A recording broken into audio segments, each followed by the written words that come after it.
Hi, I'm Paul Edwards, author of the Mourner's Woods books, and first and foremost, a monster kid. Today I'm reading Monster World Magazine, issue number 5 from 1965. I thought some of you might enjoy flipping through this vintage magazine with me.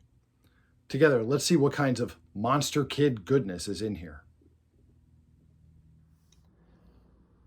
Monster World Magazine, issue number 5, was unleashed on the world in 1965, the same year I was unleashed on the world. At the time, monster fans would have recognized this. See Karloff's newest horror picture. See ghoulish monsters from all Hammer films. See Bela Lugosi in Bride of the Monster. Well, this is a variation on something they used to do in horror movie advertising called the 4 C's. That's S-E-E, the 4 C's, where a monster movie ad would have something like, see the terrible monster, see people run in panic, see the city decimated, see, something else. It would all be like that in a pattern. So this is very consciously a callback to the pattern that you would see in a monster movie poster, except it's only 3 C's. All right. Oh, 35 cents. I'll overlook that. Whoa. Just a reminder that it's back to Skull next month. That is a pun that could only have been written by Forrest J. Ackerman, editor-in-chief. All right, let's see what we're getting in this issue. The Forgotten Frankenstein. Wow.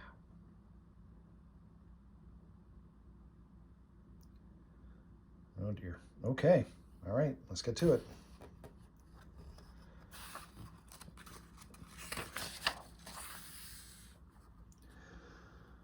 So this was 1965.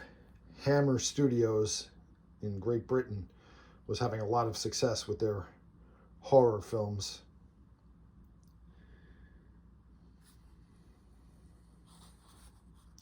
They had a series of monster movies. They had a successful Frankenstein franchise and a very successful Dracula franchise. But also, separately, Hammer did a bunch of movies that were scary, but they were not monster movies. They were more like psychological thrillers. They're not as well remembered now, but they were absolutely worth seeing too. The first of their Frankenstein films was Curse of Frankenstein from 1957. That's what started their cycle of monster movies. This, of course, was Christopher Lee, the one and only time he played the Frankenstein monster. My favorite Hammer film of all is their 1959 version of The Mummy. The sequels to that film that Hammer did, the following Mummy movies, were really a mixed bag. Some were reasonably good, some were pretty bad.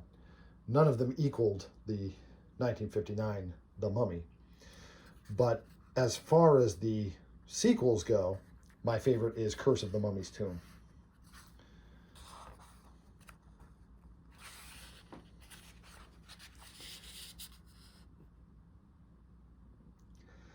The third entry in their Frankenstein series was The Evil of Frankenstein.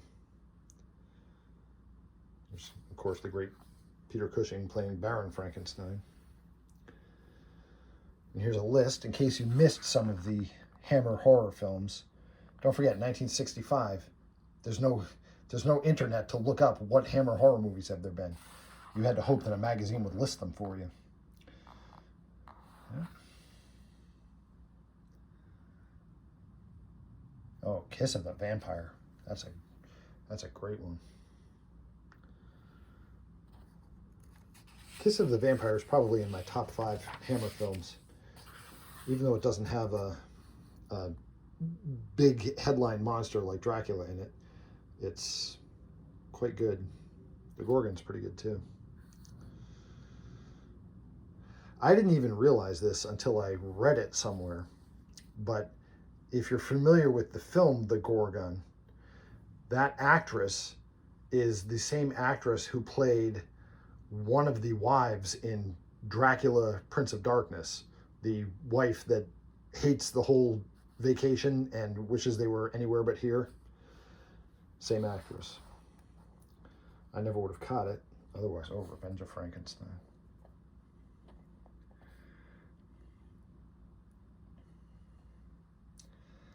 Yeah, we all know how well the net's going to work holding the mummy.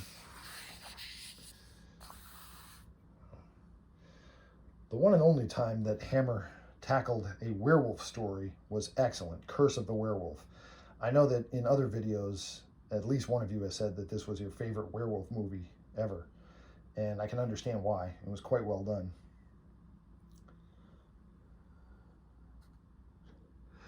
Brides of Dracula.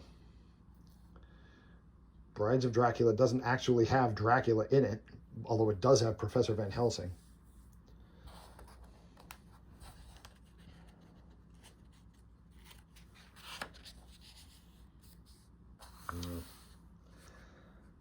Mixed responses are given to the face of the monster in Evil of Frankenstein.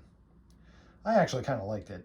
I mean, it's clearly a callback to the Universal Frankenstein, but I know some people find it laughably bad. But face to face with the forgotten Frankenstein. Okay, what could the forgotten Frankenstein be? Let's find out.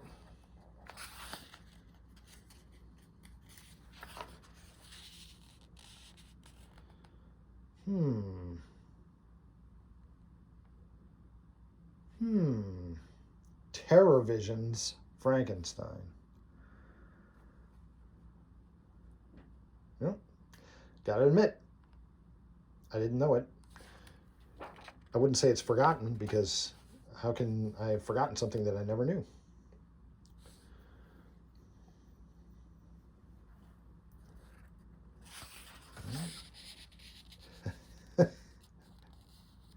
Instead of you asked for it, it asked for you. Ooh, Dwight Fry. That can only be from The Vampire Bat, where he was the town idiot that was wrongly accused of having been the vampire killer.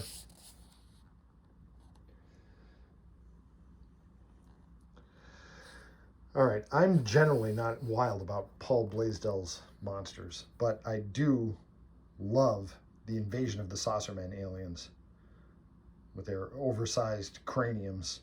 They really are pretty spooky. And I know that the movie is a comedy horror, but the aliens themselves really do look pretty spooky to me.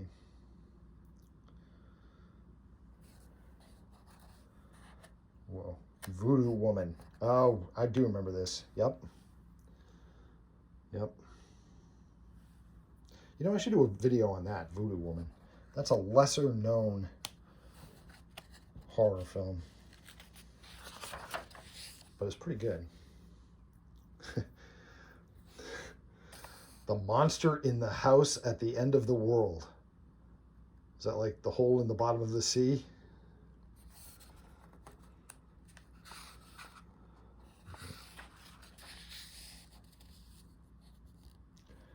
Oh.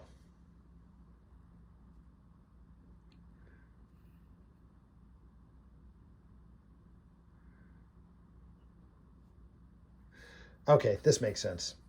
The House at the End of the World. Flash. They've done it again. Changed the title just as we go to press. To Die Monster Die. Now this makes a whole lot of sense. Because I'm like, there's no way that there's a movie with Nick Adams and Boris Karloff that I never heard of. But of course I've heard of Die Monster Die. I've seen it many times. So that makes sense. And so what we've got here is the in the final reel of the film, when Karloff's character, Nam Whitley, is affected by radiation and is mutated, he becomes a monster that glows and runs around chasing everybody around the mansion. But Boris Karloff, at this point in his life, he was still acting. He was acting plenty, but always sitting down. he was certainly not going to do scenes where he was running around. Not anymore. So this was a stuntman playing his character in the glow-in-the-dark mask and gloves. By the way, that's not in any way a criticism of Karloff. On the contrary, it's a compliment that he continued to practice his craft even when he had physical limitations that made it so that he couldn't do everything he used to do in his younger days. He made plenty of films right up until his death.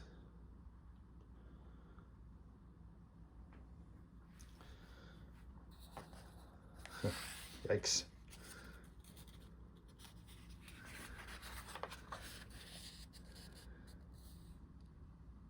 Oh, a younger Karloff playing Janos in The Invisible Ray, in which he was also irradiated.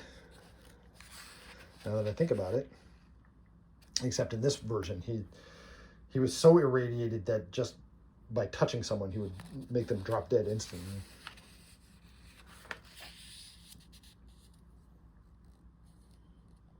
Oh, Helen Chandler dies. Oh dear.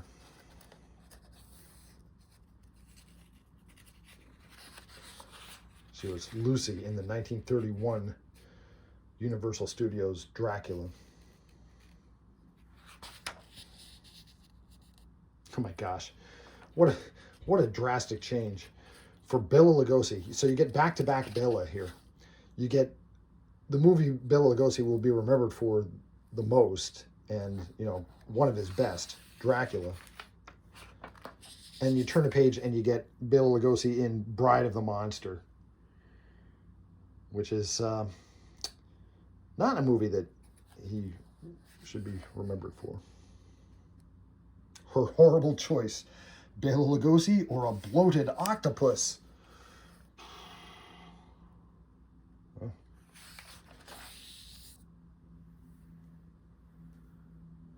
Dr. Vornov's lab.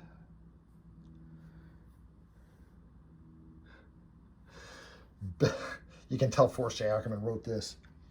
Bella berates the big-brawned but bird-brained Lobo. Gosh. Oh, Lobo, you were off the rails.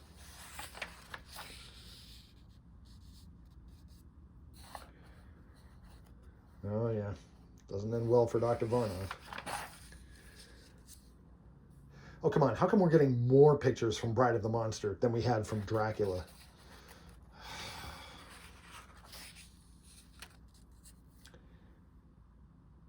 Hey, young monster lovers. Well, I guess that's not me. Turn page for one of the year's most exciting, happiest announcements.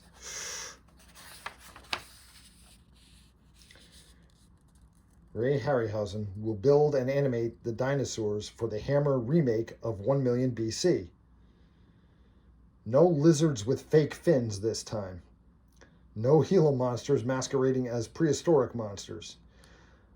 Okay, well, if you've seen the 1 million years BC that they're talking about, you'll know that there was a mix of special effects in it. There were stop motion animation dinosaurs, and they looked good. But there also were what they're talking about here, where they would just take a real living reptile, stick a couple of pieces on it to be like horns or fins or something, and then show it on a huge screen behind the actors, and that was passing for a dinosaur. And so it had both kinds there.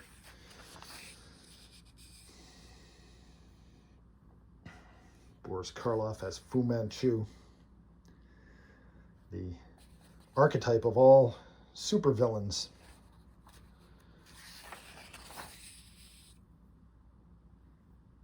The Ghoul Gazette.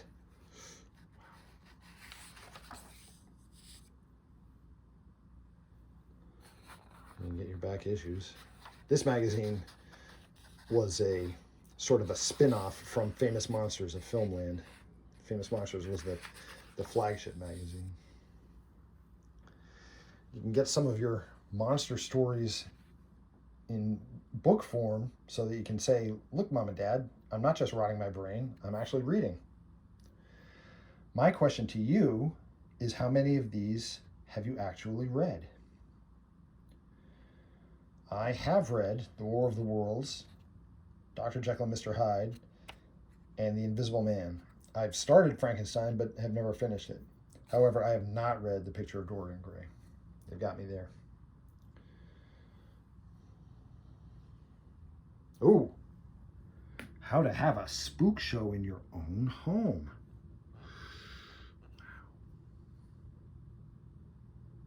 What the? Ooh, a Mystery Man mask.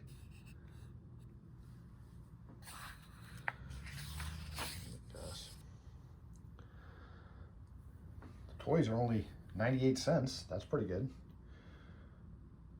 Which are you going to have more fun with, though? The Mummy's Chariot or the Guillotine?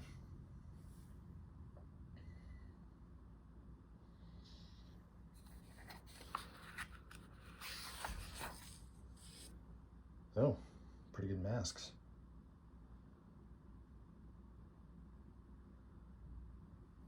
Wow. Oh, the Mad, Mad, Mad Scientist Laboratory. Be a mad scientist in your own science lab. Well, my wife is a scientist, and I've often accused her of conducting mad science in her lab at work. So maybe I should show her this and ask if this is where she learned her skills. I'm sure that'll go over well.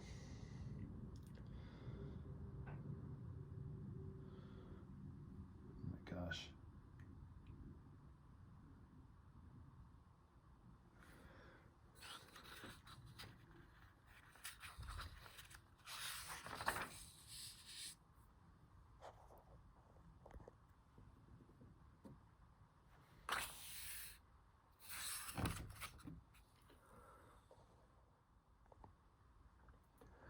Every time I see this, I have to point it out.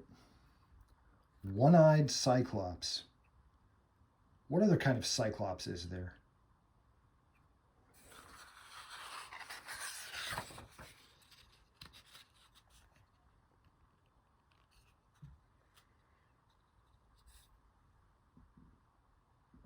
Wacky action kits.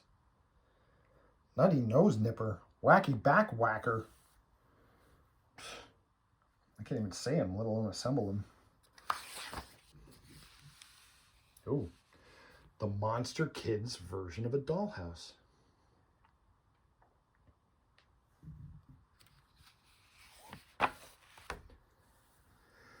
If you enjoy classic monsters and vintage horror, check out my book series, the Mourner's Woods books. I've posted a link to their page on Amazon in the description for this video. My books again are the Mourner's Woods books. My name is Paul Edwards. Thanks for spending some time looking through Monster World Magazine issue number 5 with me. I'll see you in Mourner's Woods.